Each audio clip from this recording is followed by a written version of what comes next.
रखना कि हमारे जब भी हम माइस्क्यूएल के डेटाबेस से कनेक्ट करेंगे, नॉट पीएचपी, किसी भी बैकएंड किसी भी बैकएंड, एक मिनट रखना कि हम सिर्फ पीएचपी की नहीं, किसी भी हम अगर किसी भी बैकएंड एप्लीकेशन जैसे पीएचपी, चाहे वो पीएचपी का बना हो या इवन हम पाइथन को भी हम डेटाबेस से कनेक्ट कर सकते हैं।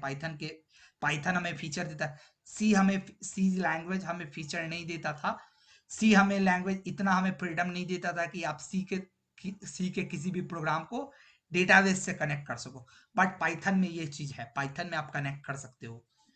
फिर जावा भी होता है हमारा, जावा भी हमें देता है कनेक्शन। तो चाहे हम पीएचपी की बात करें, जावा की, या इवन नोड जेएस की बात करें, नोड जेएस हमें जावा स्क्रिप्ट का है, हमें पता है। तो ये सारी यदि में इन चारों में से हम किसी भी लैंग्वेज को उठा, किसी भी लैंग्वेज या फ्रेमवर्क को उठा ले, नोड जेएस लिखो या जावा स्क्रिप्ट लिखो, कुछ भी, ये सारे, इन सारे से हम बैकएंड बना सकते हैं। चाहे हम पीएचपी से भी बैकएंड बना सकते हैं, हम पाइथन से भी बैकएंड बना सकते हैं जो जैंगो के थ्रू हम बनाते हैं, हम जावा से भी बैकएंड बना सकते हैं, और हम नोड जेएस या जावा स्क्रिप्ट का उससे भी बैकएंड बना सकते हैं। बट हम इनमें से किसी भी बैकएंड को उठाए, अगर इनसे हमको पीएचपी से, सॉरी, इनसे अगर हमको माइस्क्यूएल से कनेक्ट करना है इन सभी को, तो हमको इन सभी में चार चीज की जरूरत पड़ेगी, ये याद रखना। हमको माइस्क्यूएल की होस्ट नेम की जरूरत पड़ेगी कि मेरा माइस्क्यूएल कहाँ पे होस्टेड है, not PHP but for all this, इनमें से किसी को भी हम कनेक्ट करें। माइस्क्यूएल का होस्ट नेम की मुझे जरूरत पड़ेगी, मेरे माइस्क्यूएल का यूजर नेम की मुझे जरूरत पड़ेगी, मेरा माइस्क्यूएल का यूजर नेम क्या है। फिर माइस्क्यूएल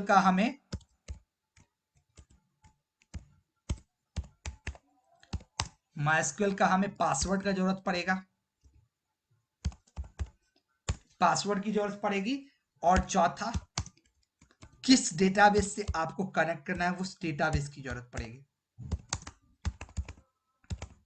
ये किसी भी तुम बैकएंड सर्वर को अगर माइस्क्यूएल के डेटाबेस से कनेक्ट करते हो, इन चार चीज की तुम्हें जरूरत पड़ेगी, MySQL host name, user name, password, database, हर जगह पे पड़ेगी। तो यही चीज है। अब फॉर हमारे लिए मैं बता दूं कि जैम्प के लिए हमारा ये चार चीज की वैल्यू क्या क्या है।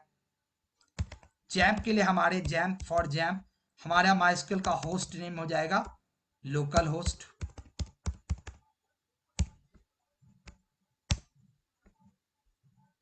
यूजर नेम मेरा हो जाएगा रूट,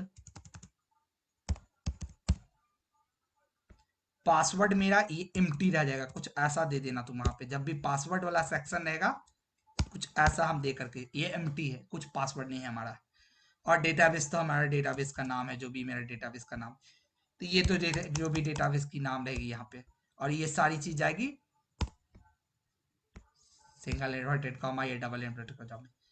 तो ये वैल्यू के साथ, अब हो सकता है कि ए वेब सर्वर में मुझे ये दो चीज तो पता है, वहां में भी होस्ट नेम, अगर मैं ए वेब सर्वर की बात करूं,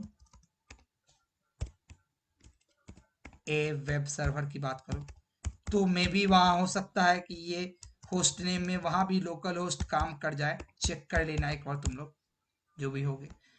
यूजर नेम में वहां भी यूजर नेम रूट ही है, पासवर्ड वहां एम्प्टी नहीं है, वहां पासवर्ड तुमने अभी तक पीएचपी माइडमिन लॉग इन किया है तो पता ही होगा, रूट है। और डेटाबेस का नेम वहां डेटाबेस ही है, जो भी तुम डेटाबेस से कनेक्ट करोगे वो। ये क्रेडेंशियल है हमारा फॉर जैम्प एंड माई। अब इसी क्रेडेंशियल का यूज करके हम क्या करते हैं, माइस्क्यूएल के सर्वर से कनेक्ट करते हैं। देखो यहां पे मैं क्या कोड लिखूंगा, एक कुछ ऐसा लिखूंगा, $db करके कुछ भी ले लूंगा वेरिएबल, $db इजकल टू, मेरे पास एक वेरिएबल, एक फंक्शन है mysqli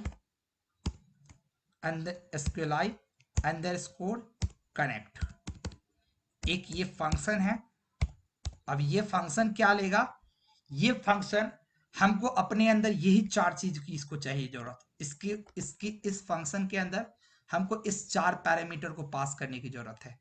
तो हम चलो इस चार पैरामीटर को कैसे पास करें, सिंगल इन्वर्टेड कॉमा के अंदर, लोकल होस्ट, फिर अगला थी में रूट, फिर नेक्स्ट में एम्प्टी था, हमने बोला था एम्प्टी छोड़ना है इसको, एम्प्टी।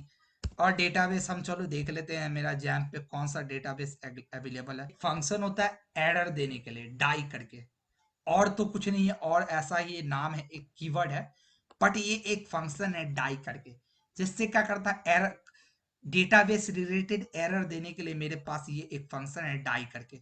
और die error connecting to database, कि या तो आपको ये सक्सेसफुली कनेक्ट करना है और नहीं तो आपको मारना है एरर कनेक्टिंग टू डेटाबेस। या इससे बेटर हम एक ये कर सकते हैं, हम यहां पे देखो अब क्या कर रहे हैं, ये डीबी क्या, ये माइस्क्यूएल कनेक्ट क्या रिटर्न करेगा, ट्रू या फॉल्स रिटर्न करेगा। ये रिटर्न क्या करेगा फंक्शन, अगर ये डेटाबेस से सक्सेसफुली कनेक्ट हो गया तो ये ट्रू रिटर्न करेगा, और अगर नहीं कनेक्ट हुआ तो ये फॉल्स रिटर्न करेगा। तो हम यहां चेक कर लेते हैं एफ डीबी, कि अगर डीबी, हम अगर ये भी डायरेक्टली लिखते हैं तो मतलब ये है कि अगर ट्रू, यार आपने सारा रिकॉर्डिंग किया है ना आज वाला? हाँ मैं रिकॉर्डिंग कर, नहीं, बीच में ऑफ थी। रिकॉर्डिंग हो रही है। अगर मेरा कनेक्ट हो गया तो आप इको कर दो कि आपका डेटाबेस से सक्सेसफुली कनेक्ट हो गया है, और एल्स डाई कर दो, या इको ही मार दो, डाई छोड़ दो, इको ही कर देते हैं, date connection to database failed, connection to database, connection to database failed. तो ये था एक छोटा सा हम प्रोग्राम है जहां हम क्या कर रहे हैं, मैंने बोला ये एक छोटा प्रोग्राम है, यहाँ हम एक फंक्शन लिया, मैंने माइस्क्यूएल अंडरस्कोर कनेक्ट, इसके अंदर हमने चारों पैरामीटर पास कर दिया, और मैंने एक कंडीशन चेकिंग कोड लिखा है कि अगर डीबी है तो डीबी क्या, डीबी में क्या होगा, अगर सक्सेसफुली कनेक्ट होगा तो डीबी में मेरा ट्रू आएगा, और अगर नहीं कनेक्ट होगा फॉल्स आएगा। तो यही लिखा, इफ डीबी तो echo successfully connected to database, else echo connection to database failed. और देखो इसको सेव कर रहे हैं। अब हम इस पीएचपी, जैसे सी तुम्हारा सेमी कॉलन के साथ बहुत ज्यादा स्ट्रिक्ट था, वो पीएचपी भी है, यहाँ मैंने सेमी कॉलन छोड़ दिया था, इस कारण ये इफ को रिकॉग्नाइज नहीं कर रहा था। अब सेव करो। सर ये डॉलर डीबी क्या होता है? ये एक नॉर्मली रैन क्वेश्चन मार्क पीएचपी और क्वेश्चन मार्क गेटर दैट का रेंज है। ये वो रेंज है जो रेंज हमें हमारे सर्वर को बताएगा कि इस रेंज के अंदर ही पीएचपी के कोड है, तो ये इसके अंदर के ही कोड को एग्जीक्यूट करेगा, इसके बाहर का कुछ भी तुम लिख दो उस पेज पे, उसको हमारा सर्वर रिकॉग्नाइज ही नहीं करेगा। इस कारण तुमने ये जो लिखा है नीचे, ये सबको नहीं रीड कर रहा है। क्लियर हो रहा है? ये सर लेकिन सी में ऐसा नहीं होता है ना? यही तो अंतर है। ये जितने भी लैंग्वेज हमने बात की थी HTML CSS से लेकर के, जितने भी लैंग्वेज मैंने बात की है, ये सारे लैंग्वेज क्या है, ये सारे लैंग्वेज हमको क्या था, या तो कंपाइल टाइम लैंग्वेज था, या अगर ब्रॉडर लेवल पे हम बात करें तो ये सारी लैंग्वेज हमको क्लाइंट साइड लैंग्वेज थी। नॉर्मल बात करें तो कोई कोई कंपाइल टाइम लैंग्वेज था, कोई स्क्रिप्टिंग लैंग्वेज था, HTML जैसे स्क्रिप्टिंग लैंग्वेज था, सी और सी प्लस प्लस तुम्हारा क्या था, सी और सी प्लस प्लस हमारा एक तुम्हारा सी और सी प्लस कंपाइल लैंग्वेज था, जावा स्क्रिप्ट भी हमारा स्क्रिप्टिंग लैंग्वेज था। तो अगर ब्रॉड छोटे लेवल पे बात करें तो ये सारी लैंग्वेज कोई कंपाइल थी, कोई स्क्रिप्टिंग थी।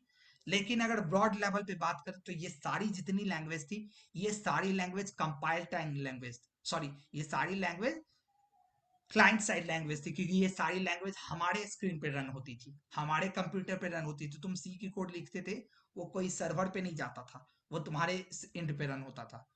किसी और ने तुम हो और तुम्हारी कोई फ्रेंड है, दोनों लिख रहे हो, दोनों के अपने अपने सिस्टम पे वो रन करना है। जबकि पीएचपी हम देख रहे हैं कि पीएचपी हमारा क्लाइंट साइड पे रन नहीं करता, ये सर्वर पे रन करता है। इस कारण पीएचपी में बहुत कुछ डिफरेंट है इन कंपेरिजन टू बाकी सारी लैंग्वेज में। पीएचपी डिफरेंट है, लास्ट क्लास भी हमने बहुत कुछ डिस्कस किया था। ये क्लियर है? ये भी शो कर रहा है कि तुमको एक बार में इसने दोनों एरर नहीं बताया, इसने पहले ये वाला एरर बताया कि यहाँ सेमीकोलन नहीं है, फिर इसने ये एरर यहाँ बताया, इसने एक बार में एरर बताया कि हाँ यहाँ पे एरर है। ये इंटरप्रेटेड लैंग्वेज की निशानी है कि वो क्या करेगा, लाइन बाय लाइन रीड करेगा, लाइन बाय लाइन, जहां पे एरर होगा ना वहीं पे रुक जाएगा, उसके नीचे का लाइन को रीड नहीं करेगा। तो इसलिए हमने जो स्टार्टिंग में पढ़ा था PHP is an interpreted language, ये भी यहाँ पे तुमको दिख रहा है कि इंटरप्रेट कंपाइल लैंग्वेज में क्या होगा, वो पूरे के पूरे कोड को चेक करेगा और पूरे कोड में जितने भी एरर होंगे सबको लिस्ट डाउन कर देगा। जबकि इंटरप्रेटेड लैंग्वेज का काम क्या होगा कि वो पूरे लाइन को नहीं, वो एक लाइन को रीड करेगा, सही है, नेक्स्ट लाइन रीड किया, 4 लाइन को रीड करेगा, 5वां लाइन में अगर एरर है वो वहीं पे रुक जाएगा, छठे लाइन को रीड नहीं करेगा। तुम 5वें लाइन के एरर को जब तक रिजॉल्व नहीं करोगे वो छठे लाइन को नहीं रीड करेगा। फिर छठे लाइन 5वें को कर दो, छठे में करेगा, फिर छठे में मान लो एरर होगा वहीं रुक जाएगा। इस कारण ये देखो, अब सेव कर रहे हैं इसको, देखो लिखा successfully connected to database.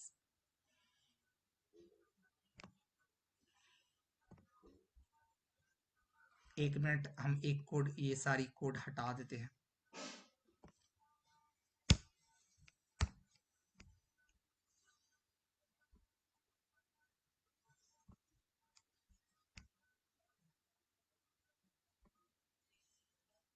Okay, एक हमने क्यूरी लिखा था, हम वो क्यूरी कहाँ रन करते थे, पीएचपी माई एडमिन, जो मेरा बाय डिफॉल्ट डेटाबेस से कनेक्टेड रहता था। अब उस क्यूरी को हमको डेटा पीएचपी के एप्लीकेशन के अंदर रन करना है।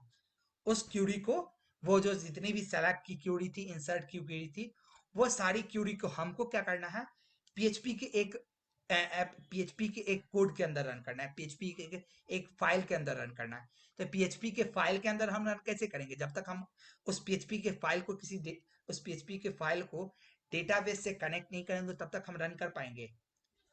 तो ये जो हम काम कर रहे थे, ये काम हमारा था कि हम अपने पीएचपी के फाइल को डेटाबेस से कनेक्ट कर रहे थे। अब ये पीएचपी का फाइल डेटाबेस से कनेक्ट हो गया।